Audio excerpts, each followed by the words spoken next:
Hello, everyone. Welcome to episode 28 of Hard Knock Cox. I'm Anthony, along with Marco and Leon.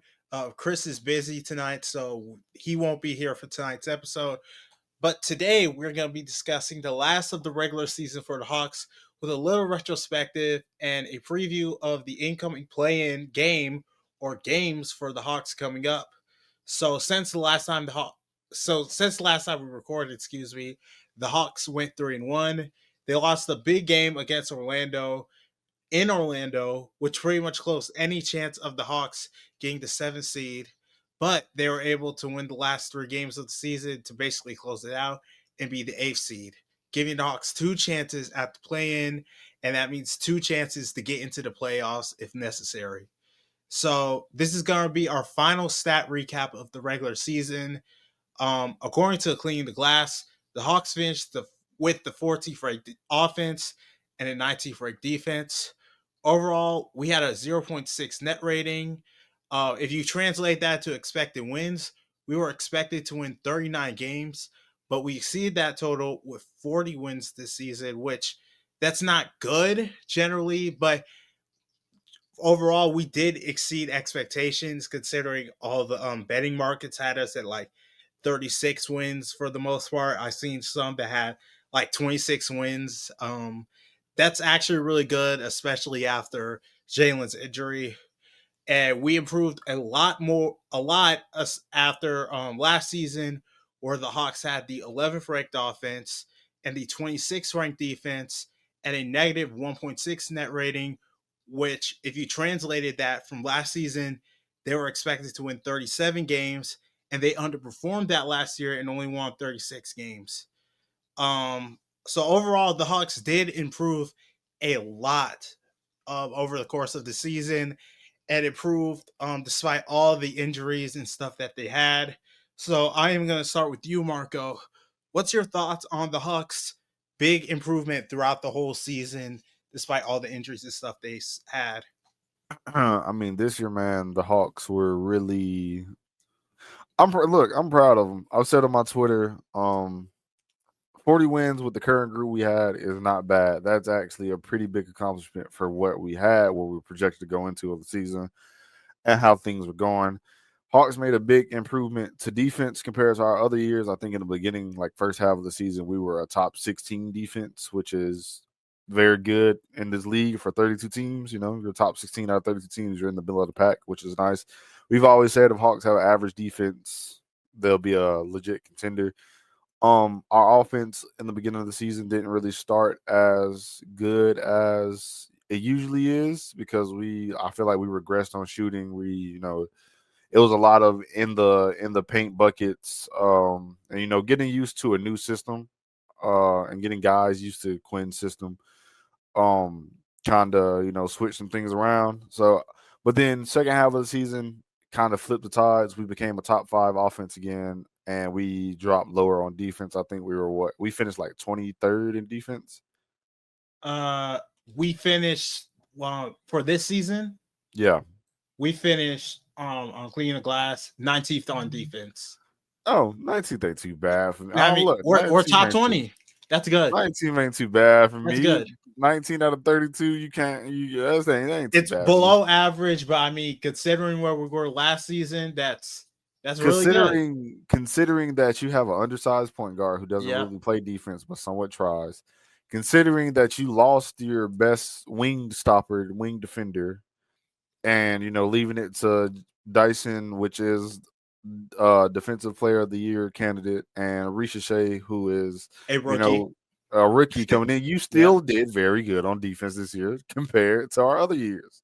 Because last year we were nowhere near 19, but like yeah. So I'm fine with the what we did this season. I think Quinn. I think we all knew what this season was. It was a very take a step back season. Let the young guys get their time. Let the young guys develop, so we can really figure out how we need to move next season. So next season we can be a real contender.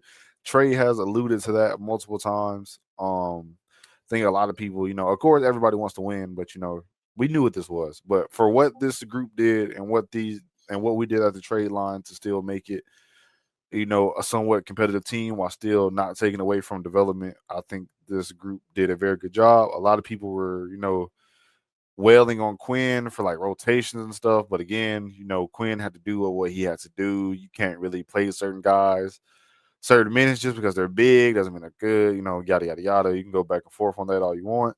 But I think we've had a very good season, positive outlook, something to look forward to next year. I think you have a real core with Trey, Dyson, Risa, and Jalen, and even Onyeka. You have a real five right there. Or just some, something to build with, keep going. Then you had again, you got some nice additions to help that I would like to see I would like to see Karras re-signed if everything just goes how we want it to go and stuff. But yeah, I'm pretty confident in this team. They stayed in contention. We most likely will be in the playoffs. On to you, Leon. How do you feel about the Hawks this season? I think the Hawks overall did fine. Obviously, did not meet my expectations, but given the context, I don't think anybody should be too upset. We were talking about how we finished percolating the glass 14th in offensive rating and 19th in defensive rating. So that's right there in the middle. But you got to think about how early in the season Dyson wasn't a confident shooter. Obviously, Ricochet wasn't a confident shooter. Obviously, we added a George Niang and a Karras. And even though Dre was playing great, we had Jalen there too, and we just added all this shooting at the deadline. That's really what we did. You can't defend as well as you had before. Mogate softens the blow a bit, but the defense fell down to 19. So with Risa and his obvious uptick in shooting, obviously we have to see if that's going to remain consistent, as that was the knock on him, is that he's not a consistent shooter. But he's that kind of, how do I explain this? Like he's not bad. Like when he's bad, it's not terrible. But when he's good, it's like 5 of 7, 3 or 4. So if he can find some consistency and cut out the bad games, he could be a real problem for us, especially offensively. And you've seen that because what did we finish 8th on offense after the All-Star break or after the trade deadline, something like that. So yeah, basically. Yeah, so obviously you just want to continue to build something. Obviously, if something beautiful comes up, you do what you got to do. But we should have 2 picks. We should have a playoff series of some sort. If we don't beat Orlando, I think we'll talk about it later, but I think we can beat Orlando. So we'll see. What about you, Ant? Overall, I thought this was a good season despite the injuries that happened. There were some wins where I'm gonna have some thoughts about that later. That I thought that we just like let slip through our hands, but overall, I thought it was just really good to just see so many of our young players just develop and turn to these like really way more confident players. I just love just seeing how like players like Dyson and Risa just have become so much more confident over the course of the season. And I'm just really just excited to see what happens next year with everyone just becoming healthy and just seeing what this fully, with everyone being basically healthy, just to see what this fully, how am I trying to say this? Like this fully healthy roster actually looks like, because I think it can really, really do some damage in the East. Because honestly, if Jalen was actually healthy, we'd probably be a top 6 seed. But unfortunately, that really wasn't the case. But despite that, Jalen's injury did give opportunity for reps for like Jalen and Risa that would have never happened without that injury. And we saw like Risa like really emerge with his shooting, and Dyson really starting to like pick up his offense and his role, especially as like a backup point guard. And I think that's going to be really important for the team going forward. And I think it's just going to be useful to have those skill sets moving forward. But I do want to just ask y'all about this as well. What were your guys' most positive and least positive things about this season generally? And I'll start with you, Leon. All right. I think the biggest things were Bogey not being Bogey.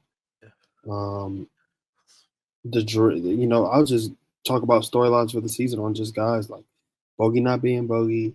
Obviously, Dre kind of breaking out of the team from the shackles of the Hawks. But Zach struggling early, Jalen truly emerging, and then obviously the injury. And then obviously you had that losing streak, right? Jalen comes back from one shoulder injury, plays a couple games. We lose 3 games in a row, including the last game where he got hurt. Then we lose like 5 straight. And then we win from when Jalen got hurt to the trade deadline, we won 1 game. So that was rough. Obviously got some reinforcements, help us on the way. And started winning a couple games, but came out. Team started putting size on the floor with us. We kind of had to throw Moga into the fire, and he performed, reasonably well. We just gotta, if he's shooting, he's good. That's one thing he does have. Taking a minute to translate to the NBA level, he shot it well in the G, so maybe it's just a pace of play, but he could be something that can help us moving forward. Trey leading the league in assists, Dyson in steals, obviously Dyson Daniels. Obviously just Dyson Daniels. I don't really think I have to say anything with just Dyson Daniels. Historic production on the defensive end. And, the real defensive player of the year, by the way. A real culture setter for this team. Hopefully next year, man, when we get these guys back, hey, add a little bit more depth if you can survive those West Coast road trips, and it might be off.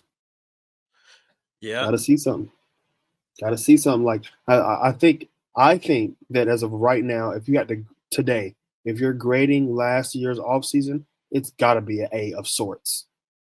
It has to be an A of sorts. I don't know how you can say that's not an A of sorts. Even if you say it's an A minus, I won't be mad. I mean, because Landry Fields got David Griffin fired. He got I'm fired. I'm about to catch a body. Sorry. It's insane because he caught a body. He caught a body. It's over. Like that's probably not literally Willie the reason why, but no, it definitely played a part in why that happened. Like not literally the main reason why, but I'm thinking like that. Andrew Fields got his respect, bro. Yeah, I'm serious. Yeah, I think Landry. I think when it's like Leon said, if you look at last offseason and look at it now, that's a. Yep. I didn't mean to cut you off though, Leon. You're good. Oh, I'm saying you're good for Leon, but you can go ahead, Marco. Oh, is Leon? Are you done talking? I want to. Oh. Yeah, like my mic started tripping, but you can go ahead. The positive and negative, like you said, was the overall. I think the overall positive of the season, like what I think everybody should like, is again the new additions proving their worth. Because if you look back in the last offseason, people weren't sold on anything. People weren't sold on Dyson because they were worried about the box score. They was like, how can a person that averages 5 points contribute to the team? How can a person that barely gets play time, do this and that to the team? But then if you really knew basketball, you knew that Dyson Daniels was always going to be a good defender for this team and a point of attack defender that the Hawks always needed. So I think that's a positive. Risa started slow. I think since a little bit before. I mean, he had some flashes. He had his first big game against the Knicks pre All-Star break.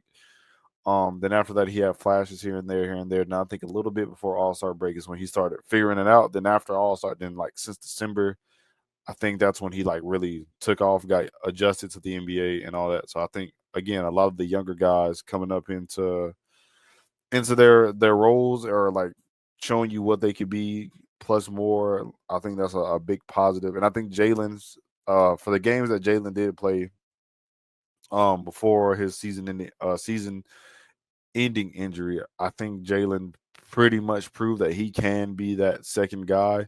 And I think this year it was him filling out that second option role. Because he still was a walking 20 and 10 before injury, an efficient 20 and 10 at that. He was finding his jumper. So I think a lot of the big questionables or the big variables with Dyson, Risa, Jalen, them becoming what you wanted them to become or the path that you want them to become, actually showing is the good part. I think, and again, I think if we really didn't have to face any injuries, and I think really if we just did not lose Jalen for the rest of the season, I think this team would have been a confident top 6, like a very confident top 6 team. Because we were on pace to win 45 plus with Jalen. I see you unmute your mic, Leon. You about to say something? Hey man, that's an interesting take, brother. That's all I can say. Hey, I confidently feel like we would have been, because like Jalen covers up a lot of our issues that we had, or size issues, rebounding issues, blah blah blah. Was one of the better help defenders. Like, it's just a lot of stuff that Jalen would have helped. That some games we lost purely to size, some games we lost purely to weak rim protection again. But I think again with Jalen, if Jalen was here, I think we would have been a confident top 6. The only discouraged thing I had with this season was, again, just like not rotations. I don't know why rotations popped in my head. It's just injuries again. It's like when Hawks finally get a good thing going. Like, remember, we went on like a 8 game win streak. Then after that, it all fell down. Like, as soon as we get a good thing going, it's like an injury here, injury there. Then we lost Kobe pretty early on because he had to get that surgery, and I think he was starting to really fill out his role too. So it was just again just a lot of injuries. I don't think I've really been disappointed in a player this season. Like, I don't think I had any high expectations for anybody. I think even when Dre was on the team, Dre was playing above my expectations. I didn't expect him to really come out the gate like that this year.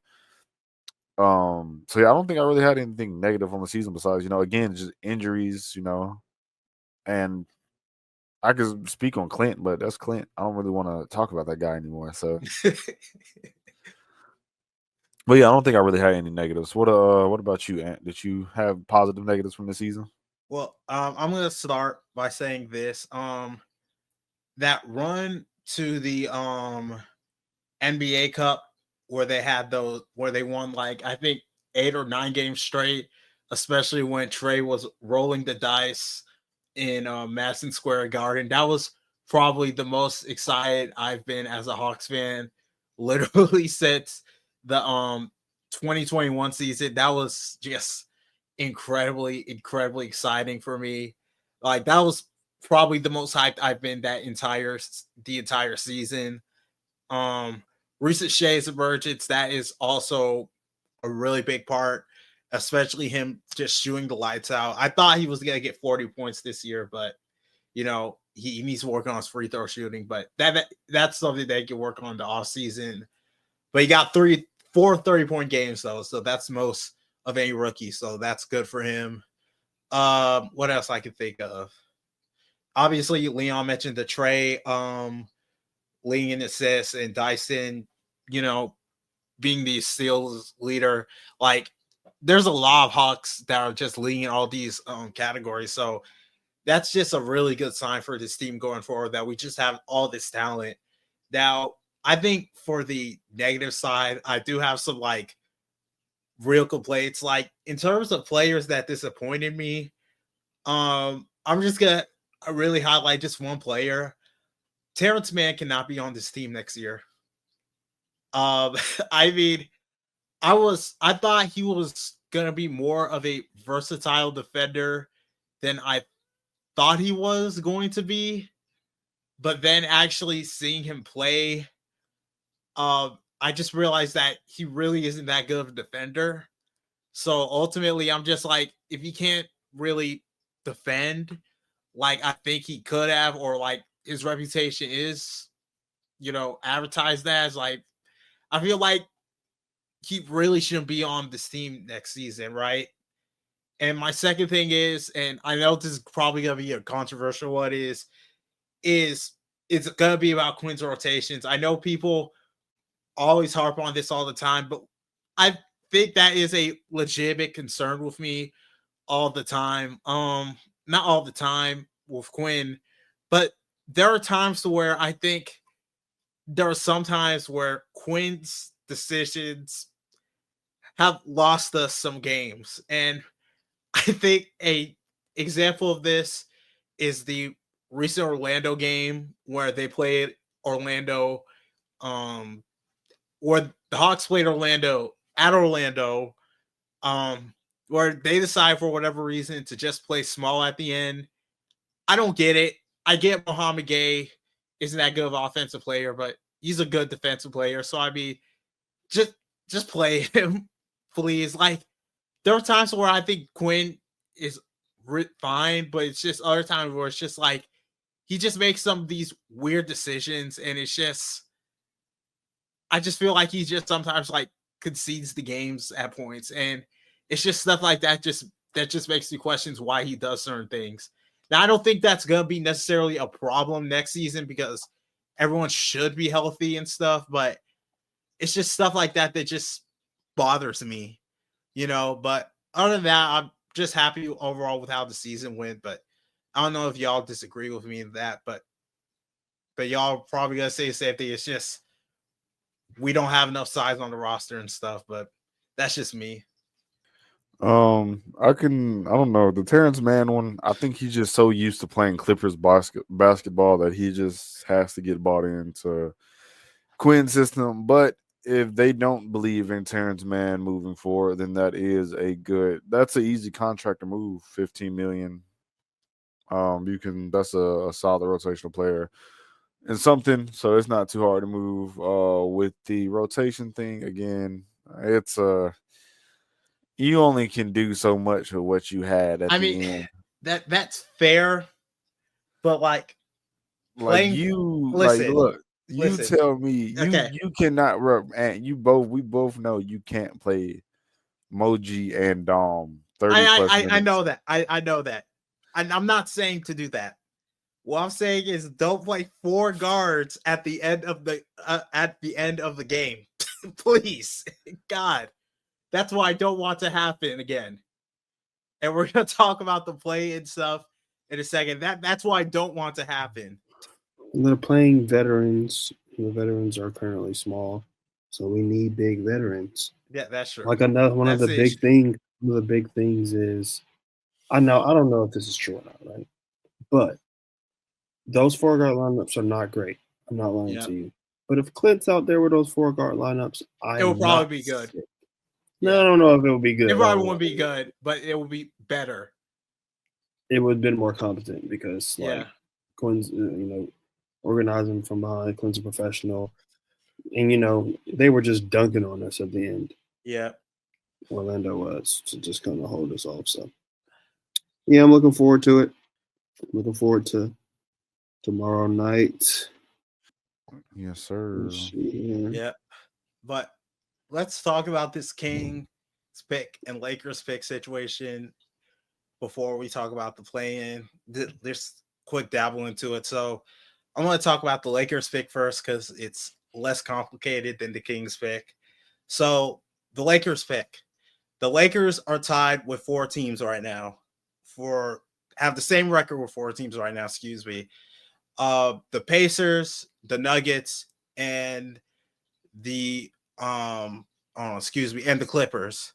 So what that means is it means that pick could be as high as pick 22 or as low as pick 26. And all that means is that those picks are going to be determined by coin tosses. So we don't know what's going to happen until draft night. So who knows where that pick is going to land up. So 22 to 25. Yeah. Just hope that pick goes as high as possible. 22 is the pick, baby. Yep. 22 still going for 13 or 14 in the Kings pick, baby. Now, so the Lakers pick is going to have some good stuff around it. It's a pretty good draft. I think you can get somebody who can play right away in that range. No older guy. That's what winning organizations do. Just saying. Now, the Kings pick is a little more complicated. So the Hawks and Kings have the same record. Now, the basic gist is this: if the Kings make the playoffs, we get the pick no matter what. Now, if the Hawks make the playoffs and the Kings don't make the playoffs, it gets a little more complicated. Where you shake your head for, Leon? I got you. I'm gonna help you. Go ahead. Yeah, go ahead. Because all right. So weird. this is the order of This is the order of Yeah. operations. The 9-10 game is between the Kings and the Mavericks. If the Kings win that game, right? If the Kings win that game, then we have more, right? Yeah, we have more than a 99% chance of getting the pick. If the Kings win that game, like straight up, Mavs out the playoffs. Mavs don't make the playoffs. It's a wrap. Yeah. Now, obviously, if they win that next game, then it comes to us automatically. But in the more likely event, if they lose that game, the highest odds are that it will be 13 or 14, which is the exact pick that we want it to be. It's the best it could be this year. Obviously, it could be 11 or 12 as well next season, but I'm not sure if it's the same value. I mean, that's a pretty decent draft. I'm not gonna lie, but I feel really good about the area we're in.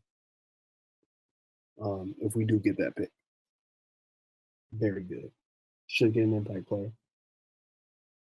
Carter Bryant, please declare for the NBA draft. I'm begging you. I'm begging you, bro. Like, you, boy. There's a defensive menace. I need another Dementor. Thank you for helping me explain the pick situation, Leon. Okay, but I'll continue. Hold on. No. Nope. Now, in the unlikely event that the Dallas Mavericks do make the playoffs, like that, like for us to like be screwed, that would have to happen. Okay. Then, obviously, if this is where it gets weird. Dang. All right. If we win the 7 and 8 game, this is all in the event that the Mavericks make the playoffs. If we win the 7 and 8 game, right, and Orlando loses, we don't get the pick. So if we win the 7 and 8 game and Orlando loses to the Heat or the Bulls, we don't get the pick. Like almost assuredly. Then, if we both make the playoffs, it's a coin toss. And if only Orlando makes the playoffs, so if we lose both games, we get the pick. It's brutal, actually. But honestly, you're just hoping the Kings win. Yeah. Basically. And it looks like the Mavericks may or may not be resting some guys. Namely, the guys that are good at basketball. So, tank, Mavs, do it for me. All righty. What's next, guys? Okay, thank you. But now we're going to talk a bit about playing expectations finally. So tomorrow, Hawks are facing the Orlando Magic. Currently, the Orlando Magic have the 26th ranked offense and the second ranked defense in the entire NBA. The last 2 weeks, the Orlando Magic have the 17th ranked offense and the third ranked defense. During the the season series obviously was 2-2 it was tied, but the last game, Hawks and Orlando rested their main guys, so really it was 2-1 for Orlando. So I'm gonna start with you, Marco. What's your general expectations for this play-in game that's coming up? I expect us to win. I don't think I ain't gonna say that one. I expect us to win. I think we wanted more. I think we wanted more than Orlando. Also, unconventional thing. I don't think Orlando, because the whistle gets tougher in the playoffs. Refs are not, as courteous as they usually are. And I think Orlando, most of the time, Orlando has beat us or has come down to the wire is because it's a soft whistle. I'm gonna say that right now. I think even until last time we played them, we couldn't even breathe on them without without the refs swallowing the whistle. Like we couldn't do anything without the refs just like gawking the whistle. And that's crazy. So like, that's crazy, man. So I feel like it'll be a gritty battle because they play dirty. We know how they they got two of our guys out of there. It's physical. It'll be a physical game, of course, but I don't think Orlando has enough offense to keep up with that physicality of what I'm saying makes sense. I don't think Orlando can go band for band with us in that fourth quarter because they have one of the worst. They have one of the worst fourth quarter offenses. Ladies and gentlemen, band for band means back and forth. Meaning they can't score with us. They don't have enough ammunition or firepower. We got you with the Urban Dictionary. What band for band means. The Urban. If you are not aware. Yeah. Appreciate that, Leon, for the Of course, brother. Mm-hmm. But I don't think they have I think the game will definitely come down to the wire, but you never know. We might come out and just start setting the tone because I think also Orlando missing some key guys. Their main guy missing being Jalen Suggs. It's kind of who are you going to? You only can do so much. You only can keep throwing guys out and can keep doing things. So I think we'll win. It just comes down to do you want to play the Celtics in the first round? But I think we'll win. Just for the sake of it, we'll win. Leon, go ahead, buddy. Yeah, I got us winning. I think that it's going to be a big Risa game. I think in a one-off game, I like the Hawks shooting to win them this game. Obviously, we'll be on the same amount of rest. When we went into Orlando last time, they had like 3-4 days rest. Like they were feeling the best they were going to feel till this game. I think we were a little beat up. Got a couple of days off. So I think we'll be ready. I think we'll pull away. And I think they'll make it a game, but I think we'll be comfortable. I think it'll be a comfortable-ish win. Unless they just want to go down to the 9-10 game to make sure nothing happens. I don't blame them. Yeah. I don't blame them. Yeah. I'm thinking, do I want to be the contrarian today? I mean, it's your life, bro. This is hard because on one hand, I think Hawks, like you guys said, like I believe in the Hawks offense way more. But on the other hand, like Orlando's Magic's defense is like really good, right? And their size has been like significantly an issue. Bro. Listen, I am You're not sounding very true to Atlanta right now, buddy. Listen, that's not very true to Atlanta view at all, brother.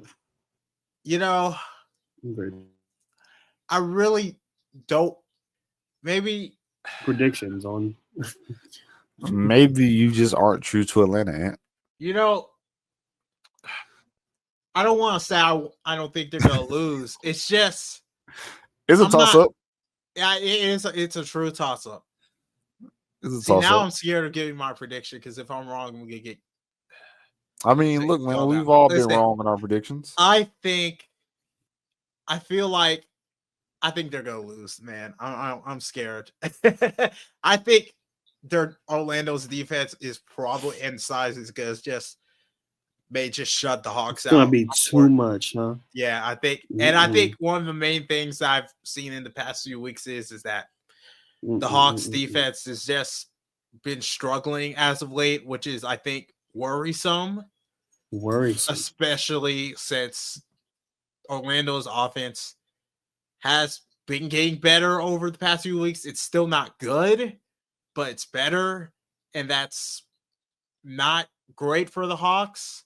But then again, the Hawks offense has been really, really good. So if the minute they start like shooting really well, like it's probably over for the Orlando Magic because they can't do anything to like actually counteract that. So I mean, but like, yeah, I mean, I think Orlando's gonna win. I feel like, but either way, I think in the second play-in game, they're probably gonna have Hawks are gonna have a better chance anyway. So it's just I don't know. It's gonna be tough, and especially since this is something I think that has to be mentioned too. I think the Hawks have as well have had problems with like just not getting the refs out their head, which was one of the main reasons why I thought they lost that last Orlando game too.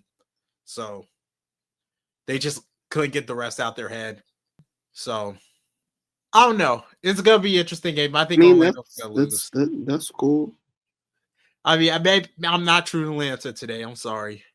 I apologize to the fans. I'm gonna get called out if we win. I'm hoping we win, but I'm gonna get called out.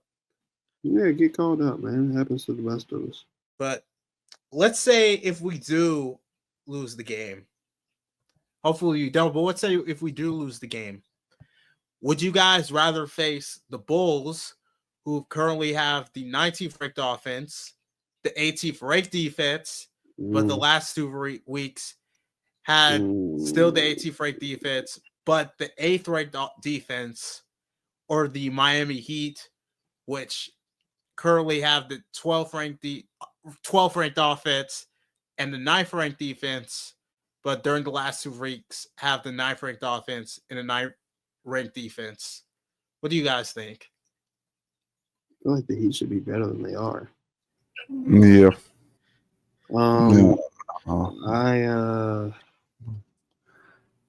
That's a good question. I mean, I feel like I would say Bulls because I don't trust Eric Spoelstra competing against Eric Spoelstra. Because, yeah, you could say the Heat should be better than they are, but, like, you know, it's Eric Spoelstra. You know, he can be really good or really bad. If they're really good, we're going to be losing. So, and the Heat have been, like, played really well during their last few games, I think. So, I don't know. I say in the sense of playing Chicago is that Chicago has no incentive to really win that game. They're playing with house money. That's how I'm kind of looking. They don't really want to ruin. Do they own their draft pick? Yes, they I think they have it this year. Yeah. Yeah, so they really have no incentive to win that game because why mess up your draft pick even further, right? I mean, they won 7 of their last 10 games. Oh, maybe actually, they just don't know how to tank. I mean, they've been playing pretty well, to be fair. Actually, it's not even that they don't know how to tank. The rest of the teams behind them are just that bad. That is just is unethical tanking. That's unethical what that is. tanking. But I think you just play Orlando and get it over with. Because one thing you don't want to do is put yourself in a worse situation to where Hawks don't own their pick. So we have somewhat of an incentive to win. To win every game. We have more of an incentive to win every game. Every team has an incentive because more ticket sales. Yeah. I mean, Marco, didn't you say you would rather play the Cavs than the Celtics? I mean, I did say that. Mm-hmm. I did. But we're not talking about that right now. Yeah. I'm like, if you ask me who I would rather play, I'm gonna say the Cavs, but I feel like the Cavs will still do us dirty too because of size alone. But still, we have an incentive to actually win these games. So I feel like you just go ahead and get this over with. You lose in the first round, whoop-de fucking do. Like my bad. You're good. We're explicit. It doesn't matter. I'm not you lose in the first round, you do what you need to do, is whatever. You still made the playoffs. You don't want to put yourself in a worse position to where you lose round 1 in this play-in. Now you're on sudden death mode. You win or go home. And you go home, that did nothing to help you. That's true. And you want their young guys that come here like Dice and Ricochet to get playoff experience, especially against one of the best teams in the NBA, like the Celtics, right? Yeah, so you really want them to get as much as they can. What about you, Leon? How do you view the situation? I mean, I'd rather just win the first game, just to say you won the first game. I don't really care who they play in the first round. I'm not even gonna lie to you. It's all just information, right? Regardless of who they play, it's information. I don't think you really have a chance of beating either of those teams. Short of Jalen coming in like Thanos. I mean, like not like Thanos, but like Thor in Infinity War. Notice in that movie they still lose. In the beginning, anyways. We might beat Thanos in a couple years, man. That's Don't true. sleep on us. Don't sleep on us. Yeah, it doesn't really matter who we play. Are you talking about in the 9-10 game? Yeah.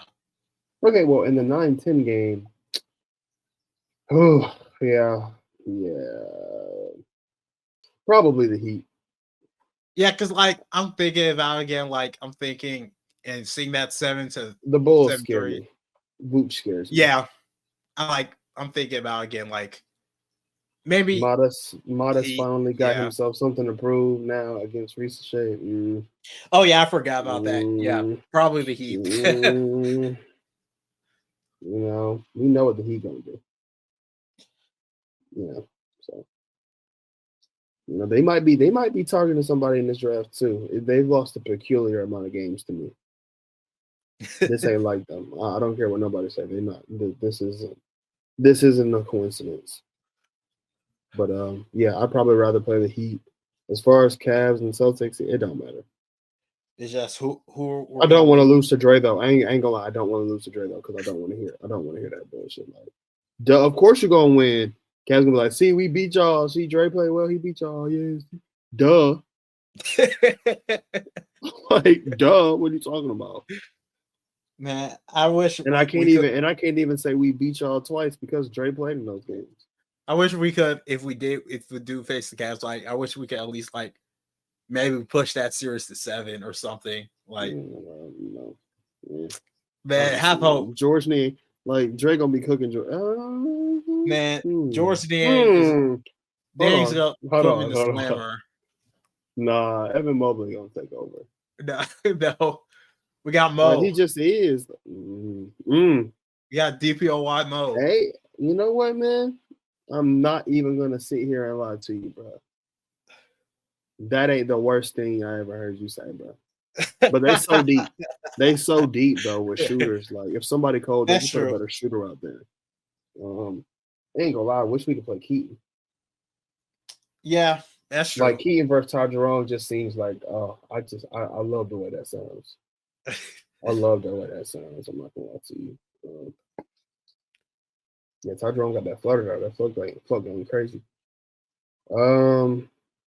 Yeah, I just think they'll be able to attack me too much at the end of the day.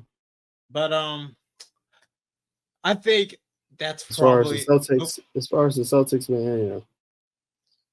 What do you think's gonna happen? We're probably gonna get shot out every game. Yeah, probably. Not gonna be cute. But like, maybe. I'm just there to see the young guys in the playoffs. I know what Trey's gonna do. People are gonna be mad because he's gonna be isoing. Like, oh, who you want him to give the ball to? Run a play. Yeah. Got you. Run a play. Got it. You say so. Trying to win, man. You gotta give Ice the ball. Ice and dice, baby. Yep. What about you, Ant? Who's our most favorable matchup in these games? For the playoffs or just the play-in? It looks like both now. Okay, so for the play-in, I guess I said I'm just gonna stick with I'm actually gonna change what I originally said. I guess if we do beat Orlando, I'm just gonna change it from the Celtics to the Cavs. I think someone convinced me by saying the Cavs are just unproven, and I think that's fair. You could say that even though they have a lot of depth, that they're not playoff proven like that. So I could see them possibly being upset in the first round by us. Who? Maybe the Cavs. Yes. All right, man. They could. Anything's possible. Man. Anything's possible. Maybe. Yeah, it's possible. It's possible. Listen, the Orlando Magic, I remember last year they started off terribly, right? And then all of a sudden the series went to 7. So I mean, come on, bro. They can match their size. Like we're just going to be too small. listen, we could shoot the ball really well. I mean, one day. So you notice how the other team you said matched their size and didn't shoot well, and they Listen, just took it to 7. And you think just shooting it well, we're gonna get it to 7? I mean, I don't know. Maybe they just have a few bad shooting nights. I don't know. Maybe so. Evan Mobley They're gonna force us to make shots at the rim, and we're not gonna be able to do it. Maybe Evan Mobley turns into Van Obley or something. I don't know. Like, maybe he disappears. Maybe the lights were too bright. Maybe the lights were too bright for Jared exactly. Allen. Or Donovan Mitchell and Darius Garland just. I ain't gonna lie, Donovan Mitchell be a little, but yeah, Donovan Mitchell chain do be a little fake. Yeah, I know. You're like, I don't know if you can trust them. Now, sometimes. ladies and gentlemen, when we say someone's chain is fake, we mean the awards that they have been given may not reflect the overall dog in said player. You understand what I'm saying? Like, was that the right Donovan Mitchell? Donovan Mitchell has been a not get it done many a times. Yeah, he's been a 1 seed before, and went to the playoffs and got sent home. Never been to a conference finals. So, is that the right translation, Marco, our official translator? Yes. Thank you. Yes. Chain, you know when somebody chain fake and it make green on their neck when they get in the pool with his fake chain on? That's Donovan Mitchell right now. Now he might get him a real chain. He could get him a real chain this spring. Or he can keep on with that fake chain. We'll see. I would love to be the one to force him to keep that fake chain though. Like it would take like Ricochet would have to do something crazy. Like he would have to Ricochet would have to average 20. If Ricochet averaged 20, we could go to 7. I mean, he could. He has that potential. I mean, yeah, and Dyson also could average 30 and 10. You know, it's a lot of coulds. You know? I mean, Ricochet could. I mean, he could. Ricochet could average 20. Ricochet could average 20. Like I can see him do that. He's been on heaters before. Because like here's the problem with Ricochet in this team that we're playing. Okay. And it's similar to the Knicks, but not the same because they have a little bit more size in Allen and Mobley. But they play a lot of guards. Like, you know how the Knicks play Brunson and Campaign and Deuce McBride and Josh Hart. You know what I mean? Yeah. Where the Cavs play Garland and Mitchell and Ty Jerome and like, well, they're not gonna play Craig Porter Jr., but then they got Isaac Okoro, who's big but not tall. Yeah. Like I'm just kind of wondering, is Max Strus guarding Zach Ricochet to start out? If not him, who? Mobley? Yeah. Nobody's taller. So you go now you gonna move. I'm saying Mobley.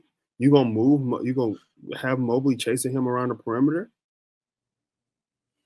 Not at all. No, it's not gonna go with that. And if you do that, I mean, he can do it. Like, don't get me wrong, Evan Mobley can do it. But like pulling him away from the rim like that. Now the question is, do we have the guys who can like finish two contests at the rim? That's going to be the question. Yeah, right? I don't know. Gotta hope these veterans, become veterans in the playoffs. I mean, Jordan, hey, Lane, don't disrespect Jordan. He ain't driving to the rim. Oh, I look. You see my name? Dyson, get to the rim. Hey, listen. Say what you. I am upset that Jalen is hurt, but Dyson and Zach getting these reps has been great. Yeah. If we can stay healthy next year, this is gonna be a fun team. That is facts. But what's next? Ant? Oh, that was it. What happened to the rest of it? That was it. Yep. That we were gonna go to our final thoughts. No, you a real one if you know what that's from, just off the street. But does anyone have any final thoughts before we close this out? Go Hawks, man. at the end of the season, I still had a fun time. There's been some up and downs, there's been some frustrations, but I think overall, seeing that you have a real direction now has been more fun than what we have done in the last 2 years. So I'm fine. Just gotta hope that you keep building onto this plan that you have in the off season, and Continue to build, baby. Continue to build. all right, gotta continue doing what you're doing. You have a nice core. Don't make any major moves unless it makes sense with what you have right now. And Like Zion Williamson, yes. Don't piss me off, please. Thank you. Okay. But we'll talk about that in the off season. But okay. Go Hawks. Yeah, that off season episode will be funny. I have a lot to say. Okay. Go Hawks. What do you have to say, Leon? Hey man. Go Kings. Hopefully we can get to a playoff series. I'm excited to see what Ricochet is going to turn into. I'm not going to lie. We're witnessing the birth of an off-ball genius, and the on-ball stuff might never come, but like some of the stuff that he's doing on the court is extremely impressive.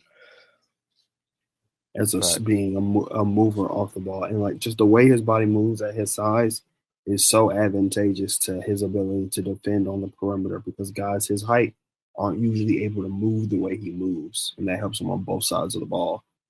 However, he does have like solid forward skills where he can roll to the rim and finish like in fluid motions. He just got to get that size to where he can, weather the physicality of an NBA season. And he did it for the most part this year. Obviously, he didn't play a lot of minutes. But, I looked at the Summer League video and I realized, dang, he really has gotten a lot bigger. He really did put on some weight last summer, and maybe even some through the season if they kept him eating. So he throws on another 10 pounds, so he could be special. And go Hawks. All right. Jalen, come back. You can blame it all on Quinn. Playing you all those minutes. Dang, bro. We got to be healthy 1 year, bro. I know. Just 1 year. Just NBA one, guys. just so I can see something. Like next year, if we have to see something. But hey, I'm gonna keep saying it. We're 6-3 with Kobe Buffett in the rotation. Oh, but remember. But thank y'all so much for coming and listening to us. This being our first season doing the podcast, man, this has been very fun. We're not done yet. We still got playoffs and the play-in. We got something special coming after the play-in if we win or lose. So we will see y'all then. Have a good one. Peace out.